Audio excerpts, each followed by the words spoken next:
Hello everybody, this is Dr. Gary Merzinski from Luzerne County Community College, and this is Principles of Economics 2, Microeconomics. This is Part C of Chapter 10 on monopoly, the monopoly market structure. Much of the content in this presentation comes from The Microeconomy Today by Schiller and Gebhardt, published by McGraw-Hill. Let's talk about price discrimination in the monopoly market.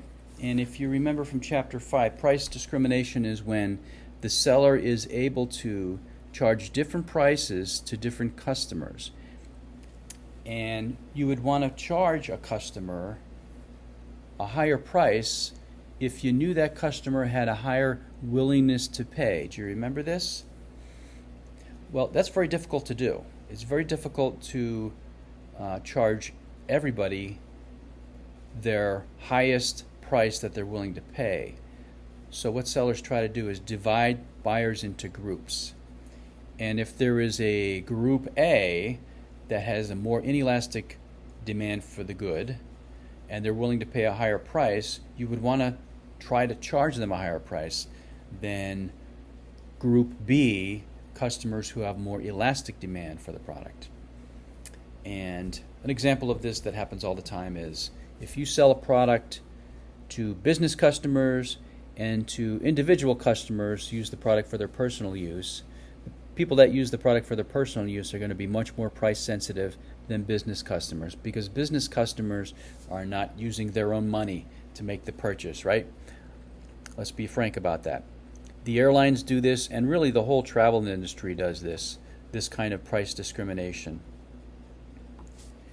If the airline knows that you are a business traveler, they will charge you a higher price. There's a couple ways to do that.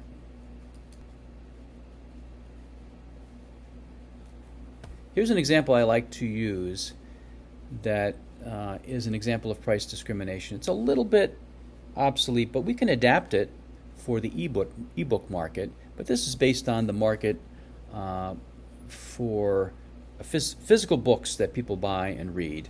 Imagine Read-A-Lot Publishing Company has its best-selling author who has a new offering. They pay the author $2 million for exclusive rights to publish the new novel. Let's assume the cost of printing the book is equal to $0, which actually makes it easily adaptable to the ebook market. But this is just to simplify the math. The marketing department has done marketing research, and they've determined that there are 100,000 diehard fans of this author, and they're willing to pay $30 for this new book.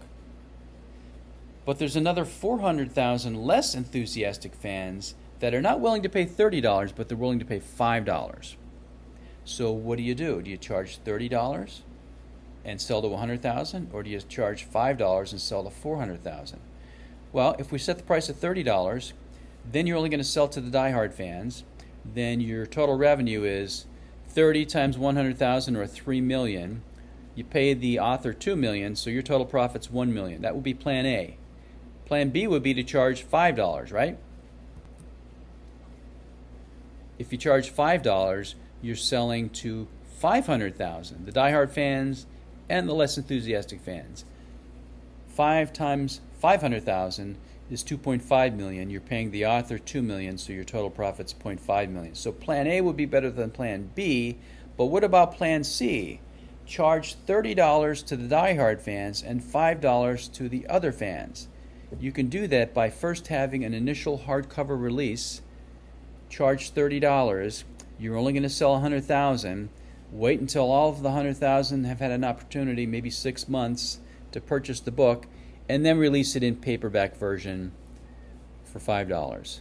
And then the other 400,000 will buy. So then your total revenue is $30 times 100,000 plus $5 times 400,000, or 5 million, and your total profit's 3 million after paying the author.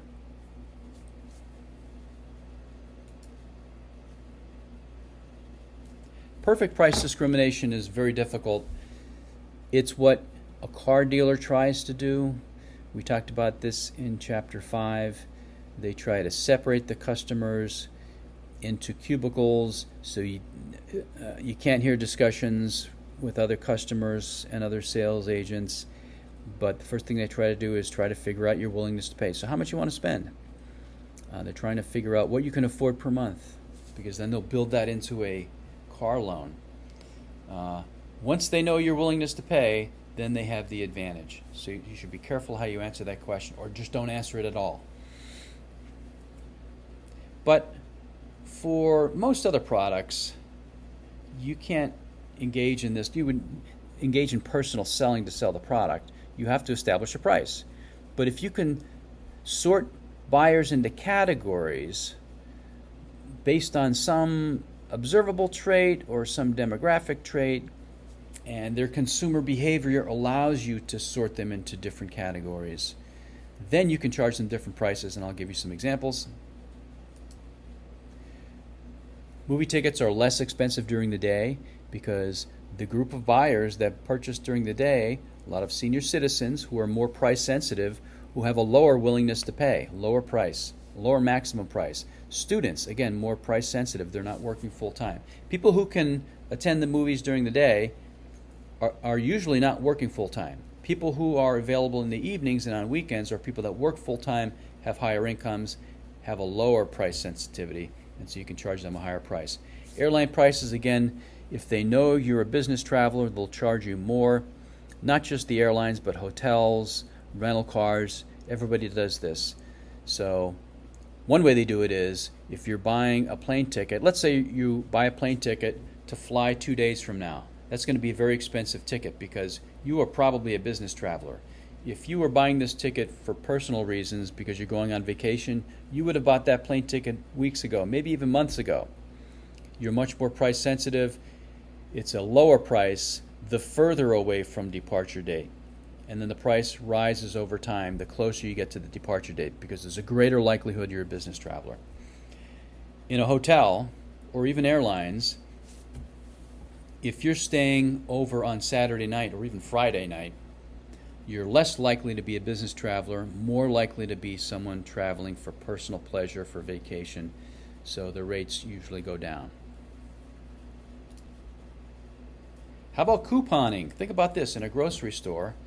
Why does the store go through the trouble of printing these coupons, and then they have to go through the administrative work of collecting the coupons and marking down the price? And why don't they just give everybody 50% off of the product? They often do this when there's a new product, and they give people for a short period of time 50% off the price to get people to try, to encourage trial, right? That's typically done. Why do they even bother with a coupon? Well, because they don't want to give that 50% off to their less price-sensitive customers. They don't want to give 50% off. If it's a sale and they give everybody 50% off, then the brain surgeon's also getting 50% off, and the wealthy lawyer's getting 50% off. You see what I mean? The brain surgeon and the lawyer are less likely to take the time to clip the coupons, organize the coupons, have them with them when they're shopping, because of the opportunity cost of their time. We've talked about that, right? Someone who's more price sensitive is going to go through that trouble. You only want to give the 50% off to the more price sensitive customers. That's why couponing works. Need-based financial aid, so this is private colleges and universities do this to the extreme. The whole point is to figure out what an individual student's ability to pay is. They don't call it willingness to pay, they call it ability to pay. That's what the FAFSA is trying to determine, and then they'll try to give you some combination of merit-based aid and need-based aid to get you to get the price for you to your willingness to pay number. Quantity discounts, you've seen this example before. This is exactly what we did in Chapter 5, right? Because of the law of diminishing marginal utility, someone will only buy more if the price goes down per unit. And so the large popcorn per ounce is less than the small popcorn. The only way they'll sell the large popcorn is if they lower the price per ounce.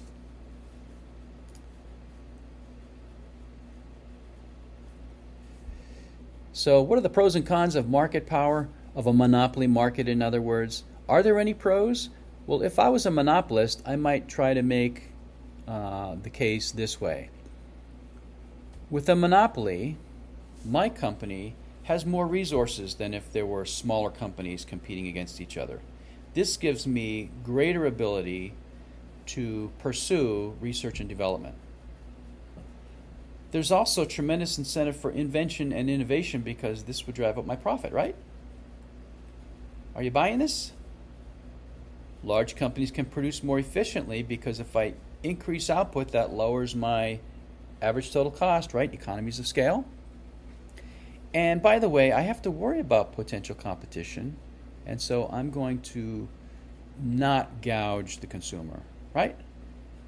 Do I have you convinced that a monopoly is a good thing? Here are the counter arguments for each of those points. As far as the monopolist having more resources to conduct research and development, that's true, but there's no particular competitive pressure for them to do that, and so they won't do that because why would I take on those costs when those costs are going to reduce my profit?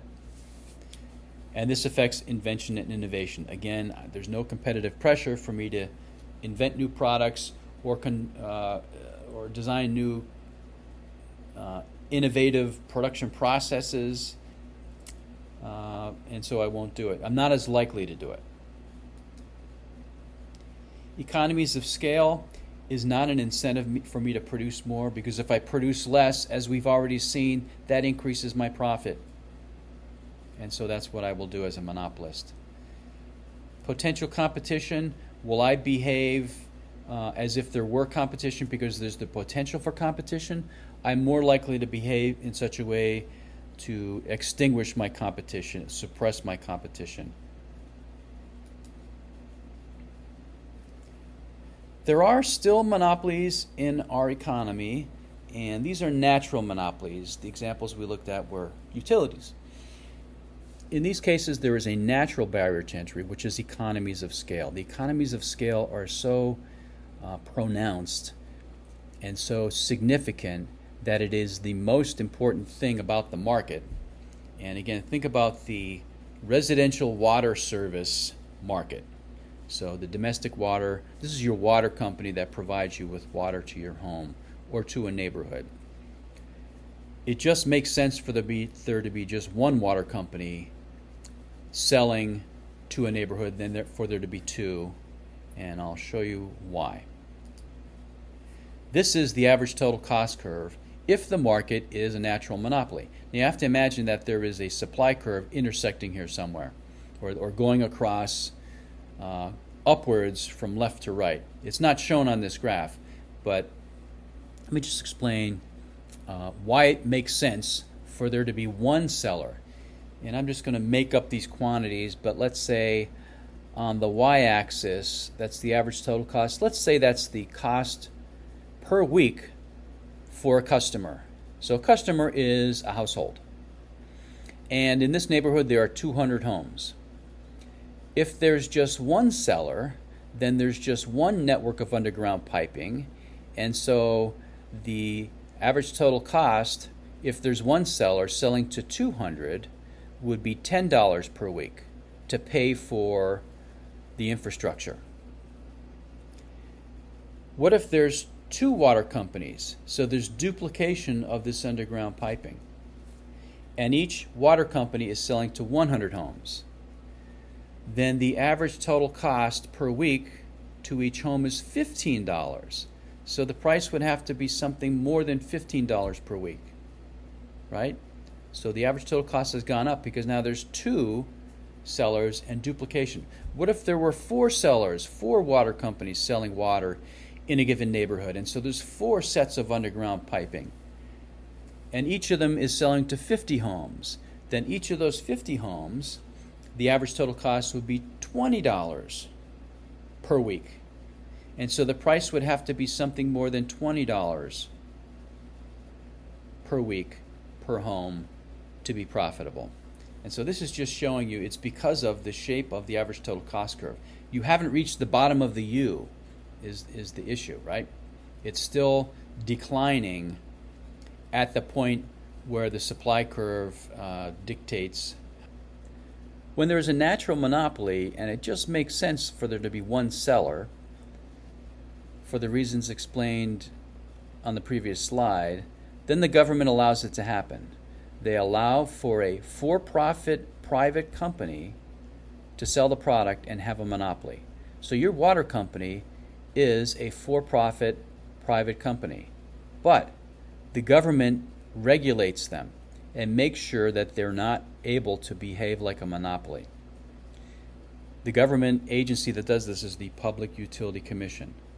So your electrical company, for example, is charging you the market price, or the price they're charging is some number of cents per kilowatt hour. That's how the quantity of product is measured, kilowatt hour.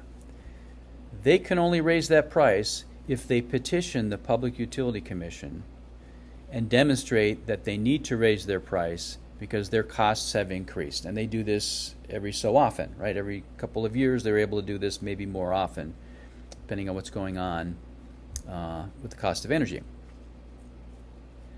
The PUC will allow them to earn a profit. They'll allow them to earn what they call a fair return on their investment of resources, but they will not allow them to charge monopoly prices. That is the whole job of the Public Utility Commission. They allow it to be a monopoly market, but they control the price so that the company, the electrical company, the water company, is earning a profit, but not exorbitant profits, and that the consumer is not being harmed. That's the way a natural monopoly is handled in the U.S., because outside of that, monopolies are illegal. Again, the reason that monopolies are natural monopolies is because the average total cost curve is still diving at the point where we're producing, and so it makes sense for there to be fewer number of sellers, ultimately just one seller making a monopoly, because that lowers the average total cost for everybody. The contestable market theory is seen to be, in some cases, sort of a check on the behavior of the monopolists. Contestable market theory says that the monopolist behavior will be restrained by the threat of competition, depending on what the entry barriers were. CNN at one time, when they first came out, had a monopoly on cable TV news. Now you have to go back to 1980s, early 1980s, for this to be the case. But they were so large and respected, they dominated, and it was just very difficult for any other cable TV news networks to be taken seriously by the consumer. But over time, this is the contestable market, others did emerge and become competitors, and now CNN is just one of many, or at least one of several, that are the major cable TV networks. That's an example of the contestable market. It was a monopoly, but now there's pretty good competition. Might call it an oligopoly market now. Chapter 10 ends with a discussion of Microsoft and Google, and I'll allow you to read that on your own. But the question is, are they bullies or are they geniuses? They have near monopolies in each of the markets that they're producing and selling their products in, that they compete in. Both dominate their industries. Microsoft, in the late 1990s, the U.S. government brought an antitrust lawsuit against them for their bullying behavior in keeping other smaller competitors from emerging in the market. And one thing we learned from that was that our legal system moves much too slowly to handle cases like this. Normally, a huge case like this would take years to resolve. Well, the state of the art advances so quickly in our high-tech industries now that the outcome would have been irrelevant. And so they very quickly came to a result that was much less than, or they acted on charges that were much less than what the charges they were initially bringing, just to get a quicker result. And they were found to be guilty of anti-competitive practices. Microsoft was. Similar charges have been levied against Google, and the question is, they're not quite a monopoly, but they're close to it. And so, can they use their market power in an anti-competitive way to keep competitors out? And again, I'm going to let you read that and make up your own mind. Now, many of us prefer Google or prefer Microsoft. So you may have mixed feelings about whether they're bullies or not. You may want them to continue to be the industry standard that you're choosing and everybody else is choosing, and that makes them stronger and that makes them better. Depends on whether you're okay with their anti-competitive behavior when they engage in it. So this was Chapter 10. The next market structure we're going to move on to is oligopoly, the oligopoly market. That's where it's not quite just one seller, but there are a few sellers that dominate the market, that have most of the market share. That is a very unique market structure, kind of fun. It's my favorite chapter in this course, and I'll see you in Chapter 11.